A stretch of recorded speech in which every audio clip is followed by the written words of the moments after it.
Bonjour à tous, mon nom est Michael Leplatois, je suis le président de la société Keolabs. Et donc la mairie m'a demandé de venir vous raconter une petite histoire autour de la société, donc pas forcément la société en elle-même, notre activité, le chiffre d'affaires, ce genre de chiffres. Je pense que c'est pas l'occasion de le faire, mais plutôt l'historique, pourquoi est-ce qu'on se trouve à Salon, ce qu'on aime à Salon, ce qu'on aime moins. Et ce sera l'occasion d'en débattre, puisque je crois qu'on a prévu 10 minutes à la suite de la présentation pour en discuter ensemble. Donc la société Keolabs, on a démarré l'activité à Salon de Provence en 2002, enfin à Alins plus exactement, qui est mon lieu de domicile. Donc j'ai commencé la société seul. Et sur la photo, on me voit tout début 2003 avec le premier contrat. Donc tous les entrepreneurs, j'imagine, se rappellent du premier contrat, la première facture. Et donc là, c'était tout début 2003 avec un contrat qui venait de mon ancien employeur, qui était Gem+, qui s'appelle Gemalto maintenant, donc qui est une grosse société, le leader mondial de la carte à puce avec plus de 10 000 personnes. Et donc je suis un ancien de Gem+, et j'ai eu la chance de profiter du plan social de 2002. Donc pourquoi chance? Parce qu'à l'époque, le plan social était tellement intéressant qu'il y a eu plus de volontaires que de gens disponibles, prêts à partir. Et donc j'ai fait, plus de volontaires pardon que de postes supprimés. Et donc j'ai fait partie des chanceux qui ont pu prendre le package et partir fin 2002. Donc j'ai créé la société seul et j'habitais à Lens, donc j'ai continué à Lens, à mon domicile. Ensuite, donc sur la photo suivante, j'ai pris trois photos, trois dates un petit peu clés. En 2007, donc là c'est une photo qui était parue dans le magazine de la ville, où déjà la ville était un petit peu intriguée par cette société qui travaillait autour de la technologie carte à puce. Et en 2007, on était 4 personnes. À ce moment-là, on ne pouvait plus travailler chez nous, parce que quand on était 2, on travaillait encore chacun à son domicile. À partir de 3, on a pris des locaux, donc on était Place Morgan, des petits locaux de 3 bureaux. Et la mairie était déjà intriguée par le fait qu'il y ait des gens sur Salon de Provence qui testaient la technologie carte à puce.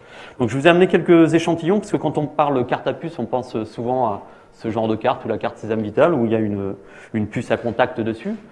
Cette carte bancaire, beaucoup savent qu'on peut l'utiliser en sans contact. Il y a le petit logo sans contact, donc on vient la mettre devant le lecteur pour payer. Mais la technologie carte à puce, c'est aussi un passeport électronique. À l'intérieur de la couverture, vous avez une puce sans contact. Et à la douane, en fait, on vient mettre son passeport en face du lecteur. Donc ça, c'est aussi la technologie carte à puce.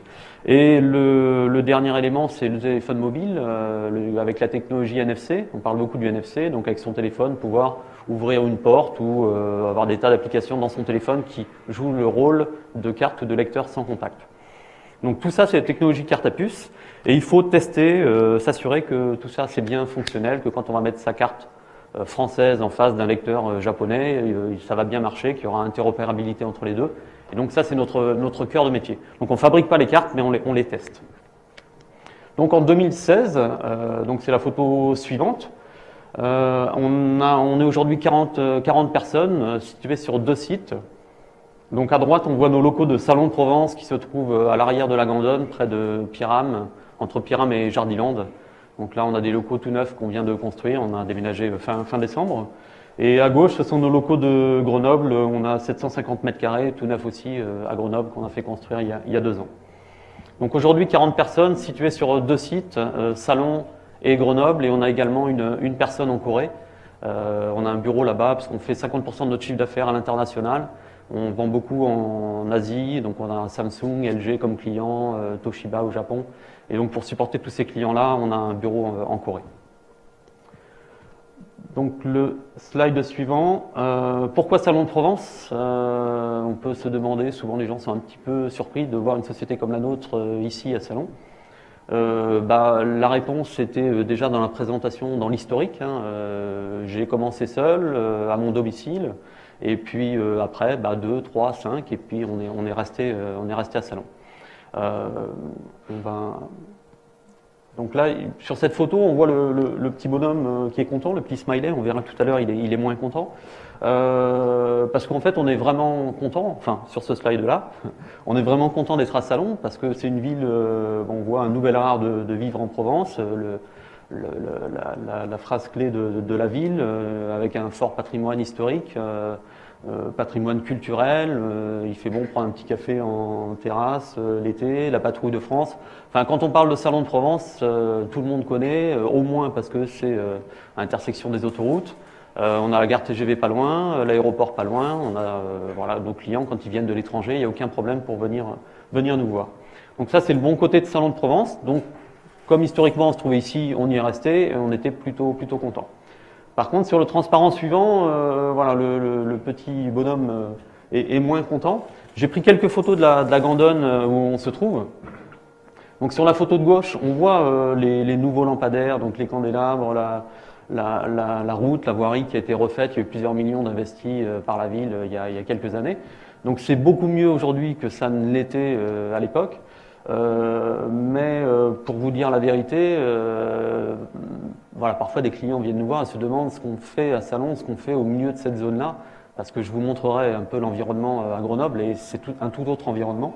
Donc on en parlait tout à l'heure, hein, on essaye nous avec nos petits bras de faire ce qu'on peut, on a construit des beaux locaux, mais l'environnement reste ce qu'il est. On voit là Ebrex à vendre ou à louer, donc vous n'arrivez pas à voir, mais je vous lis le petit panneau. Il y a, je sais pas, il y a au moins 20 000 mètres carrés ici, et puis voilà, c'était l'historique de la ville de Salon de Provence, beaucoup de logistique, des très grandes surfaces avec peu d'emplois.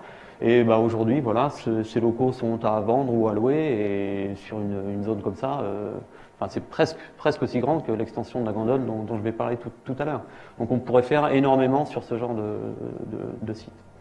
On a des solutions, mais on en parlera peut-être après, on vous laisse finir votre présentation, mais c'est bien que vous ouvriez le débat, et ça fait vraiment partie des questions que je pourrais répondre, et sur des actions très parce qu'il y a peut-être du foncier à récupérer sur ce genre de choses. Ouais. Voilà, et donc c'est notre travail de tous les jours, et je vous donnerai quelques solutions tout à l'heure qui vont arriver, qui vont remplir la zone. D'accord. Donc sur le transparent suivant, j'ai fait un petit parallèle avec donc Montbonneau à côté de Grenoble, là où on se trouve. Donc les locaux qu'on voyait en photo tout à l'heure, nos 750 mètres carrés, se trouvent dans InnoValley. Donc InnoValley, bah, déjà rien que le nom, hein, InnoValley, bah, c'est comme la Silicon Valley, l'innovation. Et il y a eu un fort marketing qui était fait déjà pour trouver le nom. Et je pense que déjà sur Salon, on aurait peut-être des choses à faire là-dessus. En tout cas, si on veut attirer des entreprises innovantes, je pense notamment à l'extension de la Gandonne. Bon, faudra peut-être pas l'appeler extension de la Gandonne ou Gandonne, et peut-être qu'il faudra lui donner un nom un petit peu plus punchy, un petit peu plus innovation. Et donc dans InnoValley, on voit l'INRIA, donc l'Institut de recherche en informatique, il y a l'ENSIMAG des écoles d'ingénieurs, il y a Capgemini, Dassault, on a Rolls-Royce pour tout le cabinet d'études pour les moteurs d'avion. Ça c'est l'environnement qu'on a autour de nos locaux de Montbonneau. Et voilà, c'est vrai que à Salon, par rapport à ça pêche un petit peu. Et bon, encore une fois, on est content d'être à Salon. Mais on a des soucis par rapport à ça. Quand nos clients viennent nous voir, ça manque, l'environnement manque un petit peu de côté innovation. Ça, c'est le dernier transparent, c'est pour l'extension de la Gandonne. Donc il y a le petit bonhomme sourire ou le petit bonhomme pas content. En fait, on ne sait pas où on va être. Hein. Moi, j'attends de voir. L'extension de la Gandonne, ça a été, vous parliez tout à l'heure de la lenteur des projets, ça a été très très long à mettre en place. Nous, on était en lice pour se mettre dans cette extension, mais ça a été tellement long qu'au final, on a trouvé un terrain nous-mêmes et on a construit par nous-mêmes. On ne regrette pas notre choix, parce qu'on nous avait dit, bon, ça sera fait en 2013, après 2014, maintenant on parle de 2015, et aujourd'hui, il n'y a toujours rien qui est sorti du sol.